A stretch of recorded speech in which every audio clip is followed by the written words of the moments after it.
It is my great pleasure to introduce to you our next speaker.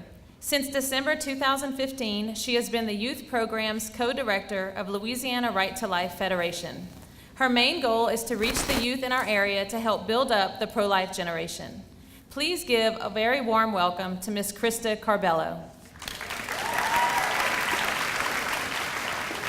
Hey y'all, how are you? Good to see y'all. So many people. I did not know whenever I was going to be speaking at this event that there would be this many people here. So it's really great to see all of y'all. Thank you so much, Teurlings, for having us. But I did go to St. Thomas More, so go Cougars. Yeah. State champions, right? Okay, sorry. Thanks, Teurlings, thanks. I mean, we're here, we're all here. So like they said, I work at Louisiana Right to Life as the youth program's co-director, meaning I have a co-director in New Orleans. And what we do is we split up the state, the whole entire state, and we do presentations all over the state. And also we do the Camp Joshua's, which is now called Pulse. And actually it was co-founded by the Knights of Columbus. So go Knights. Yeah, round of applause. Go Cougars. I have the microphone, so. So I want to tell y'all a story, and maybe some of you have heard this story before. There was this woman, and actually, you know, a lot of people come into this country. Obviously, this is the melting pot, America. She came into this country to go to college and get a job, and actually her parents sacrificed for her to go to this country, America, the land of opportunity for a lot of countries. She came here so that she can get a job, so she can have money, so she can send it to her family back home. And here in America, we really don't understand, especially young people, we really don't understand what it's like to pay our parents' bills or to help feed our siblings. And this is exactly what this woman was doing. She was raising money, you know, to give money to her siblings so that they could eat back home. At age 26, she found herself pregnant, and she was not married. So what do you think her boyfriend wanted her to do?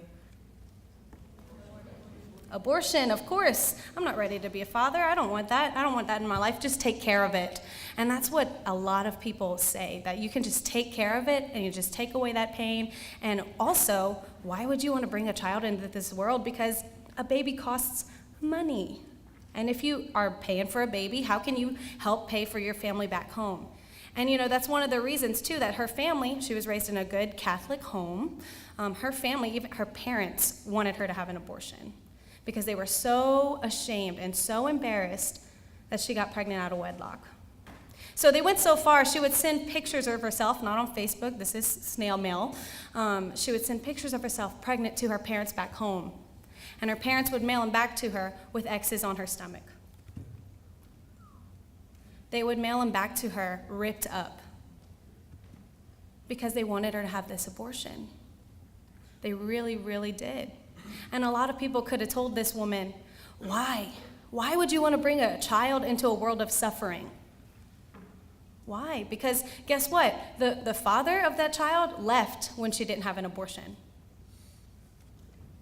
Her parents disowned her when she didn't have an abortion.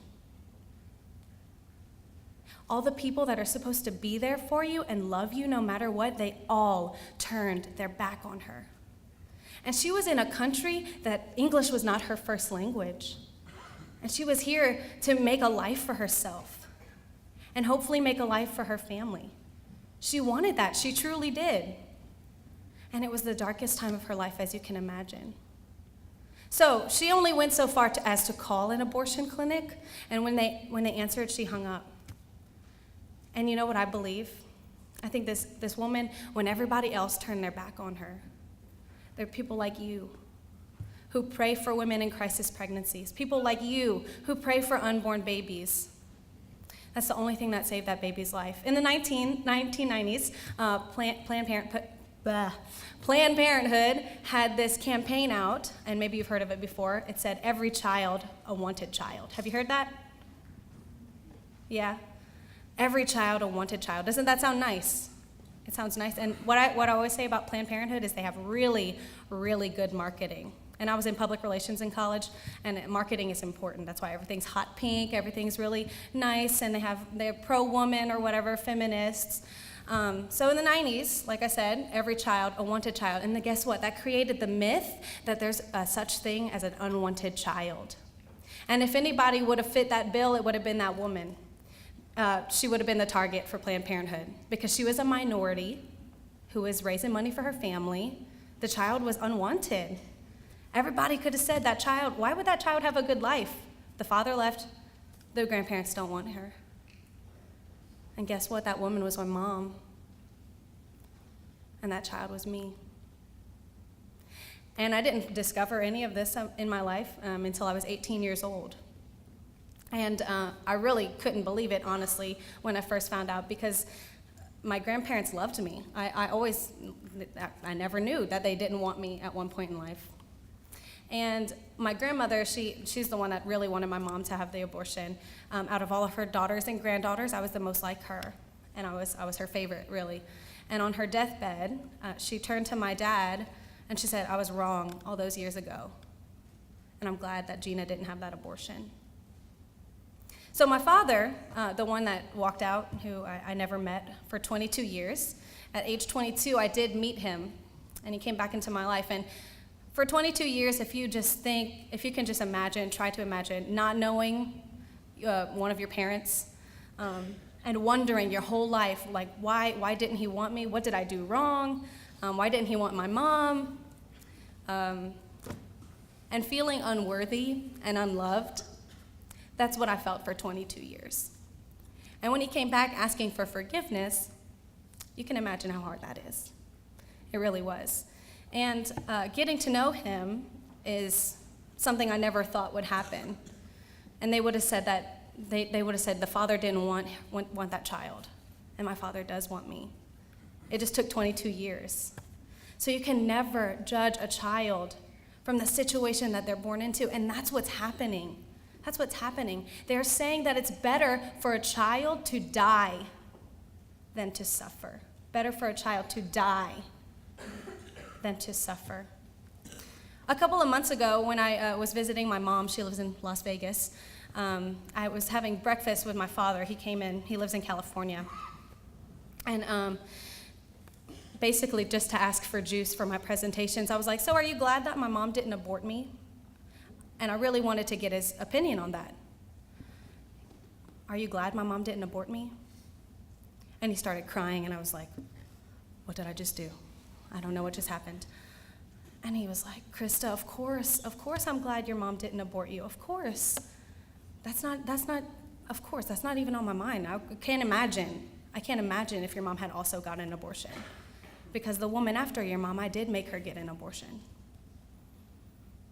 And Louisiana Right to Life mode, I was like, okay, well, you could go on Rachel's Vineyard, Silent No More Awareness, visit this website, get this pamphlet. I'm going to give you all the tools that you need to heal, and give it to your wife, too. Straight Louisiana Right to Life mode. That's what happens whenever you go tabling, whenever you talk about abortion, when you're in front of a lot of people, everybody tells you all their deepest, darkest secrets, and all you can do is say, here, I hope you can heal. I can't help you. I'm not from here. I'm not going to be here forever, kind of thing. So I went into Louisiana Right to Life mode and just brought him to all the directions that he needed to go to, all these books and resources. And then the next time that I was by myself, which he brought me to the airport after that, so I was on the airplane. The next time I was by myself, I was thinking about it, and I had a couple of things going on in my mind. One, that could have been me, because he did the same thing to that woman that he did to my mom, get an abortion or else. So that could have been me, literally could have been me. And then the second thing that went on in my mind was, that was my sibling. And even though it was a man that I never knew for 22 years of my life, that child was still my sibling. And so if you had told me when I was, growing up, when I was learning about pro-life issues, when I was learning about abortion, if you had told me abortion doesn't impact all of us, I would have believed you. And I never would have known. I never would have known how abortion did hurt me and hurt my family. So Miss Carol Maynard is actually in charge of Rachel's Vineyard. It's a post-abortive healing retreat. And when I found out about the abortion, my sibling, I didn't know where to turn, so I went to Miss Carol, and I asked her what I could do, and I asked her, like, what am I feeling? I don't really know, and I felt very confused because of all those things. Like I said, to think about not like it could have been you and not existing, that is like existential crisis to the max. And then dealing with the fact that that was my sibling. And so I started going to Project Rachel, and I did go to Rachel's Vineyard eventually. And y'all, I wrote this letter to my sister. I think it's a girl. I named her MK. And I said, MK, I never had the opportunity to make you laugh or braid your hair or pick on your boyfriend or hold you while you cried, but I would have. Maybe you would have been a ballerina like me. Maybe you would have hated tights. You'd be 21 by now. Maybe we could drink wine together. Maybe you'd be a whiskey kind of girl. But I don't know. And I don't know if I ever will know. And that makes me miss you. And like I said, abortion gets all of us. And I never would have known about how my mom almost got an abortion. I never would have known that my sibling was aborted. I never would have known where to go, who to turn to, how to get help, how to find healing. I would have never known it if I hadn't started at Louisiana Right to Life. And I do what I do for a reason, because I know what's happened in my life. I know what could have happened. And I know why I do what I do. But you have to know why you do what you do. It is logical to be pro-life. It is something that our church teaches.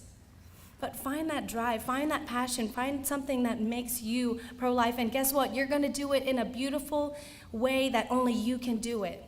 Because guess what? We need pro-life speakers like me and Luke and people like Miss Carol Maynard to host Rachel's Vineyard. And we need people who are pro-life lawyers, pro-life doctors, pro-life musicians, pro-life writers. Whatever you can do, be pro-life in it. And I promise that we'll have a more beautiful world, a more beautiful society. And I hope that truly, whenever people go on the March for Life, they get so excited, and it is great to stand for life and march for life, but really it's a sad anniversary. Anniversaries are supposed to be happy. Birthdays are supposed to be happy. But this anniversary is not a celebration. It's a tragedy. 44 years? 44 years since Roe v. Wade. That's 58 million in America alone. That's 10 billion worldwide. That's 1/3 of our generation lost to abortion, my sibling included. So I want you to close your eyes.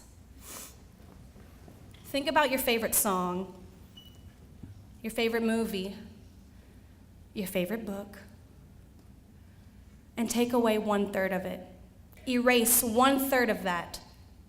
Would it be as beautiful? It might still be beautiful, but would it be as beautiful? No. Open your eyes. 1/3 of our generation is missing from abortion. My sibling died from abortion, and abortion hurts people. It hurt me, and I never knew it would have. So I pray that you can be pro-life, and that you can bring love, and that we can build a culture of life and build a civilization of love. Thank you so much.